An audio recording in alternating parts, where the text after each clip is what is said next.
Welcome back. So lately, one of my favorite pastimes, and it seems like a lot of yours as well, is trying to guess what are the titles that Blue Note is going to reissue next. So over the last several weeks, months, I've made a video on the classic, the classic vinyl series releases, right? I just made that like a week ago. I did one for Tone Poet in March when they put out their release calendar, I think for at least the remainder of the year, if not into 2024. And whenever I do one of these videos, inevitably there's comments, right? Comments from people who say, "Oh, I wish that Blue Note was releasing this one instead," or why haven't they released this one title that hasn't been reissued in so long? And so, what I started to do is I started to think about whether there was a scientific way, or at least a statistical way, for us to determine what is going to come up next in the Blue Note sort of reissue series, whether it's classic vinyl series, whether it is, whether it's Tone Poet, but even so many of these other labels, right, that are taking a stab at some of these Blue Note reissues, and a lot of that people don't understand either, right? Why does Vinyl Me Please get to reissue a title? Why does Slow Down Sounds get to reissue Sunday Morning by Grant Green? So a lot of these questions are sort of festering. And here's the problem. It doesn't matter what we say, because according to Joe Harley and others on behalf of Blue Note, what they've said, including in the comments on one of my prior videos, because sometimes I think Joe Harley will sometimes weigh in on some of these open questions. What we've been told is that the Blue Note calendar is already chosen because this stuff has been in development for possibly the last 2 years. So going through this process doesn't matter. It's not going to change anything, at least in the short term. And yet, I still thought it'd be fun to try to figure it out. And so that's what this video is going to introduce. But this is going to be a topic that I see actually extending across multiple videos because there is so much to talk about. All right. So before we get in, as usual, hit subscribe, hit the notification bell so that you're aware when my other videos, talking about this topic come up, and go over to Instagram and follow me at what_can_brown. All right, so you may be wondering, how are we going to do this? And the answer is Microsoft Excel. All right, so let me explain. Picture this. Let's say that you have a spreadsheet. In the leftmost column, you have every Blue Note release /session that's ever been put out. So you start at 1501, at least for now. I'm not diving into the 10 inches, but we could do that too. Start at 1501. Goes all the way down to, once it hits 1600 series, 1600, catalog number 1600, goes to 4000. And then it goes into like 4400s, or really technically 84400. You also have the LT series. You have the catalog numbers belonging to some of the Japanese releases that only came out in Japan, but they are Blue Note sessions that could theoretically be released by Blue Note. So that's the idea. All the sessions that have been released that were done at the time, but then all the stuff that was done after the fact. And along the top, what we have are the different labels or series that these releases were actually a part of. All right. So some of those include 75th Anniversary Series, the 80th Anniversary Series, Classic Vinyl Series, which is a continuation of the 80th, Music Matters 33 RPM, Music Matters 45 RPM, Music Matters SRX, Analog Productions 45 RPM, Tone Poet, Third Man, Vinyl Me Please, Heavenly Sweetness, Elemental, Classic Records, Disc Union, or the DBLP series, and so on, right? So the idea is to create an Excel grid, all the releases, all of the, what I'll call modern reissue series. And what I'm getting at is I want to know which titles haven't been reissued, or which titles have been reissued, but in a particular format. Why is that important? Well, one of the things that we know is that Blue Note is not going to be including any of the titles that were previously released on Music Matters. They are not going to consider for Tone Poet, with the exception of Blue Train. I think we can also probably say that no title that is hitting the classic vinyl series is going to be in Tone Poet, right? Because those are concurrent series that are being released right now.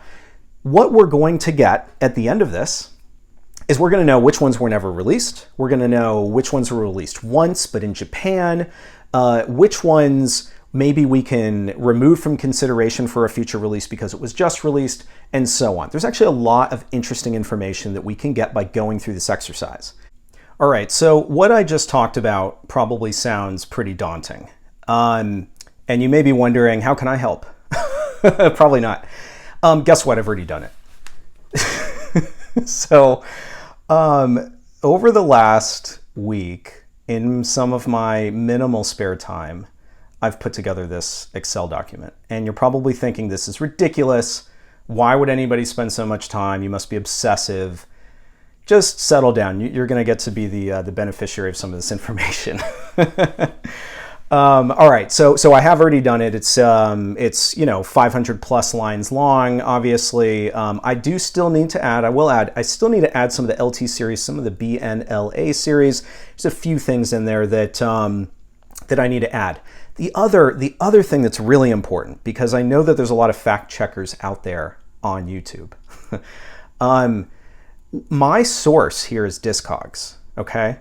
So there could be some noise in this, in my Excel grid and in some of the stats that I share, just because there's so many titles and I can't like fact check every single title and do extensive research. So what I had to do was I had to just look up the series, and to the extent that these titles are actually on Discogs, recorded on Discogs and classified under the appropriate series, they're represented on this list. There could be some noise, there could be some errors, and I'm not saying don't correct me. I'm actually inviting that because I want to make sure that this document is as accurate as it can be.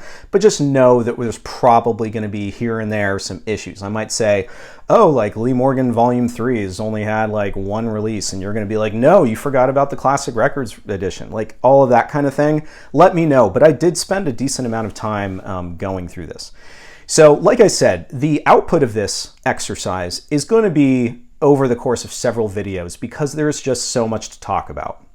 What I did want to talk about today is a couple of high-level stats that I think are particularly interesting. You know, I put this together, and what were the first things that kind of hit me that were interesting about the titles that were chosen or not chosen over the years, really over the last 30 years is kind of what we're covering here in terms of how I'm classifying sort of modern reissues. So yeah, without further ado, let's get into some of those stats. All right, stat number one. Starting from catalog 1501, which is Miles Davis Volume 1, and going up to catalog number 84350, okay? There are exactly 147 titles over that span that haven't been reissued at all in the last at least 30 years and oftentimes 50 years. Okay, 147 titles. How that breaks down is that in the 1500 series, you know what I'm talking about when I say 1500 series, right? Like 1501 up until 1600, right? 4000 series is 4000 up to 4099, etc. Okay. In the 1500 series, 24 titles have not been released, again, at least in the last 30 years, if not 50. In the 4000 series, there's 16 titles that have not been released, reissued. In the 4100 series, there are 20. And in the 4200 series, there are 41 titles. So the point is that there's a ton of music that has never been reissued. Again, when I say never, just know that I mean like modern reissue. A lot of this stuff was reissued by United Artists in the late 60s or the early 70s. I'm not considering that. I'm not saying like what's never had a second press. I'm saying what hasn't been released in the 75th anniversary series, the 80th, and all those ones that I went down. Okay. All right. So a few other stats, and these are important because you may be wondering, what is the music? Tell me what the music is that hasn't been reissued. Well, one of them, actually two of the artists, are going to be quite obvious. So think about it just for a second, and you're going to know what those two artists are, I think. So let me talk about Jimmy Smith. And Jimmy Smith, by the way, needs a whole video in and of himself. He just really does. Jimmy Smith led 27 titles for Blue Note that were actually released, at least in that catalog, right? Because there's some stuff that was held, but then it was released by Liberty. There were some sessions that actually were put out, I think, in the LT series. I'm actually not including those for right now because, like I said, I haven't cataloged them yet, but I'm getting there. Anyway, Jimmy Smith led 27 titles for Blue Note, let's just say. 20 of them haven't been reissued in the last 30 years. And actually many of them in the last 50. The other group is the Three Sounds. So they released 14 albums for Blue Note. 10 of them have not been reissued in the last 30 to 50 years. So I think that probably doesn't hit anybody, like, doesn't catch anybody by surprise. I think we know that Jimmy Smith and the Three Sounds have not had as many reissues as some of these other artists.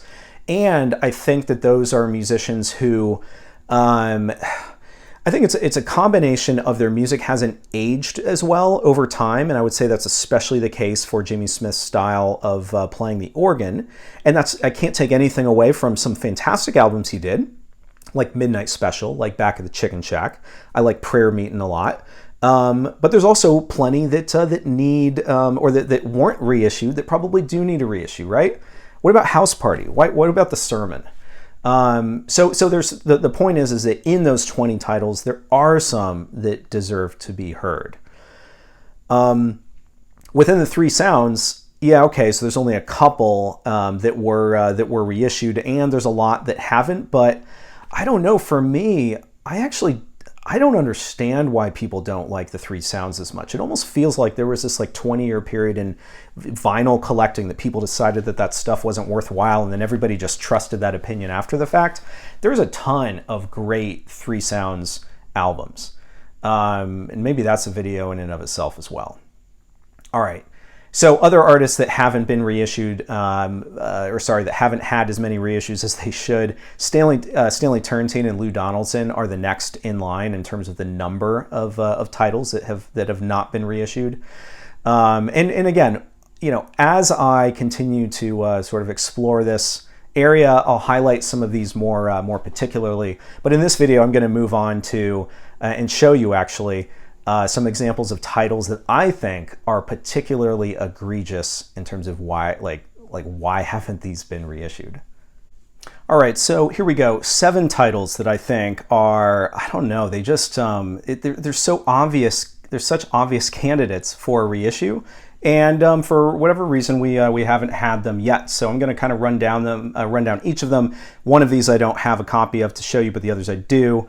And y'all know I love to show what I've got. So the first one that has not had a reissue any time in recent history is Hank Mobley with Donald Byrd and Lee Morgan. This is catalog number 1540. So, I mean, look at the lineup. Look at even just those 3 musicians. And who else is on here? You have Horace Silver, Paul Chambers, and Charles Persip. This you'd think would be a good candidate. However, it has not had a reissue since 1966 in the US. All right, next one. It's more Hank Mobley and his All-Stars, right? So here we have Milt Jackson, Horace Silver, Doug Watkins, and Art Blakey. This is catalog number 1544. So again, we have not had a modern reissue of this in the US. This one was last released here in 1978. So it's been a while for that one as well. Next one up is Lou Donaldson Quintet, Wailing with Lou. I think in a video that I made, somebody commented they really wanted to see this title in the Tone Poet series. So this one has Donald Byrd, well, Lou Donaldson, of course, Herman Foster, Peck Morrison, and Art Taylor, and this is catalog number 1545. Guess what? This has not had a reissue since 1958. So I don't want to speculate. I don't want to speculate about the master tapes. Everything probably still exists, and there's some other reason why, or maybe it's part of the series that they're going to announce next, right? That's the whole point of this. All right, so the next one is catalog number 1561. This is Cebu, Palo Congo or Palo Congo.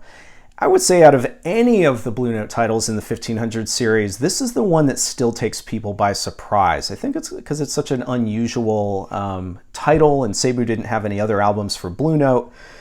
But in any event, there is a large lineup on here. And actually with a lot of names that I probably have a difficult time pronouncing. But anyway, this one has not been released in the US since 1966. Probably makes that a Liberty reissue. The next one is the title that I don't have. So this is Cliff Jordan's Cliff Craft. This is one of those titles that is just impossible to find an original of, as so many of these, right, in the 1500 series. But fantastic album. It has not had a release since 1972. That's catalog number 1565. Another release that has not had a reissue since 1972 is catalog 1572, and this is Curtis Fuller's Bone and Berry. So here we have Tate Houston, or Houston maybe, Sonny Clark, Paul Chambers, and Art Taylor. So fantastic lineup, fantastic album, and again, not since 1972. And the last one, again, just the particularly egregious ones, and I only looked at the 1500 series. This is to sort of whet your appetite for future videos where we talk more about this type of stuff. This is one that I highlighted on Instagram about a week ago or so. Catalog number 1583, Curtis Fuller, self-titled, so with Art Farmer, Sonny Clark, George Tucker, and Lewis Hayes. So this title has not had a reissue since 1966. Which would put it as another one of those Blue Note titles, or excuse me, Liberty era titles. That was the last time that it was reissued. All right, so let's move on to some more interesting stats. So how about this? Out of all of the titles in the Blue Note catalog, which title or titles have been reissued the most? So on the sort of flip side of this thing, right? Well, you probably want to say Moanin' or Blue Train. And those have been reissued a lot, but the top spot, as far as I can tell, based on the labels that I've been looking at, is Kenny Burrell's Midnight Blue. So I believe that this is the most reissued out of any title in the Blue Note catalog. There is appearances for this album on the Blue Note 75th Anniversary Series, the Classic Vinyl Series, Music Matters 33 RPM, Music Matters SRX, Analog Productions 45, Elemental's Blue Note Series, Classic Records Reissue, and the Disc Union DBLP Series. Others in the top that aren't as many, I think they're all like off by one or two, but other titles that have been reissued the most include, well, Blue Train, of course, and Moanin', as I suggested. You also have Soul Station up there, Maiden Voyage, and most interestingly, I think, Adam's Apple by Wayne Shorter. That one really surprised me. All right, so a couple of other things before we sort of close out at least this video. We'll leave the rest of the analysis for future videos. So I wanted to touch on Lee Morgan really briefly, just because, well, Infinity just came out. We've been getting treated to some of those shelved sessions from the LT series, as well as other other shelved sessions lately by Tone Poet. And so I took a particular interest in looking at his catalog, and at least in terms of some of those albums that came out really, at the time in catalog order. I found a few things interesting. One was that City Lights has been reissued once by Classic Records. Otherwise, nothing since 1973. That would have been probably either United Artists or like that Blue and Black Note label. The Gigolo is another that was released once by Music Matters on 45 RPM, and otherwise nothing since the 70s. Caramba, just once in the Classic Vinyl series, actually came out last year, so we can't complain about that one. It was the first time that it had been reissued since 1968. So you can't say that Blue Note isn't going back and doing some of these titles justice. It's just we have to wait. So the Rump Roller is another. That one has had two reissues, one in the 80th anniversary series, so very recent, and one by Elemental. Elemental's like a French label, by the way, but I wanted to include them because they had so many reissues and they did them somewhat recently. Cornbread is a title that was reissued once in the 75th anniversary series, and then, interestingly, once by Tone Poet. So I think it's interesting the titles that they choose, that they did so recently in 75th, and then they say, well, we're not just going to make that a classic vinyl series title, we're going to make that a Tone Poet. I think that's pretty interesting. That means we're going to be guessing, or it keeps us guessing in terms of what's going to be released. So otherwise, Lee Morgan's catalog actually has gotten a number of reissues. So if you think about Candy, Leeway, Sidewinder, Search for the New Land, those have each been reissued 4 to 6 times. So, those are ones that at least are kept in print, I would say, more regularly. Otherwise, I'll give you one other stat, and that is that 16 titles so far that were released in the 75th anniversary series, which, by the way, was not sourced from the original master tapes, right? So a lot of people have been looking for that series to get dusted off and incorporated into either classic vinyl series or Tone Poet. Well, guess what? 16 titles that were released in the 75th anniversary series were also released later on Tone Poet. So we really don't know what is going to get what treatment, whether it's classic vinyl, whether it's Tone Poet, whether it's one of these other labels, perhaps, because every now and then one of those pops up.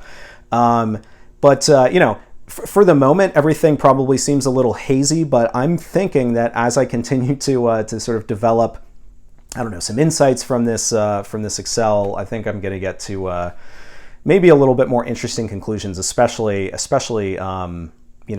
in addition to some of those stats that I gave you on the 1500 series. All right, so kind of in conclusion, where do we go from here? If the Tone Poet calendar is absolutely the most interesting thing that you want to take away from this, and for future videos, because I'm not getting into that more detail right now. Here's the thing. This is what we could do. I'm just throwing out the possibilities of actually having gone through this process. We could at least isolate what is eligible for Tone Poet. And how we would do that is strip away anything that was released in the classic vinyl series or the 80th anniversary series, and anything by Music Matters 33 RPM or 45 RPM, and probably anything in the SRX series as well, right? So where that would leave us, you'd actually be surprised at how many titles have been included in those series. And if we just strip that away, if we just isolate those over here and look at the rest of the list, then we could make decisions like how likely is it, right, that Blue Note would go and release something in Tone Poet that Vinyl Me Please just put out, or release something in Tone Poet that was tackled by Analog Productions in their 45 RPM series. Right, so we can start making some, assumptions and try to get at, what might be likely candidates. And I think otherwise, one of the biggest takeaways we're going to have from this list is there's going to be a variety of titles that have never been reissued, and I'm not just talking about Jimmy Smith titles, that have not been reissued since the 60s. And I think by shining a spotlight on some of these, it could be interesting for those of us who are trying to make sure that we have a copy of a particular title and don't know where to get it, and want to make sure we get one in the event that perhaps the master tapes have been destroyed. Because what we have heard, I think was it a John Patton title or a Duke Pearson title, I forget, where it was said in a video, I think with Joe Harley and or Kevin Gray, that the tapes are beyond repair, and so we're never going to get a reissue of that particular title, at least not one sourced from the original master tapes. So I think getting some of these insights is going to be interesting, again, over a period of time. I'm not necessarily going to be making these videos one after the other. I'm going to be sprinkling in other things over time. But anyway, these are some of the things that I think would be interesting that maybe we can get at by going through this incredibly nerdy process. So I hope this first one was interesting, and look forward to those future videos, and I'll see you next time.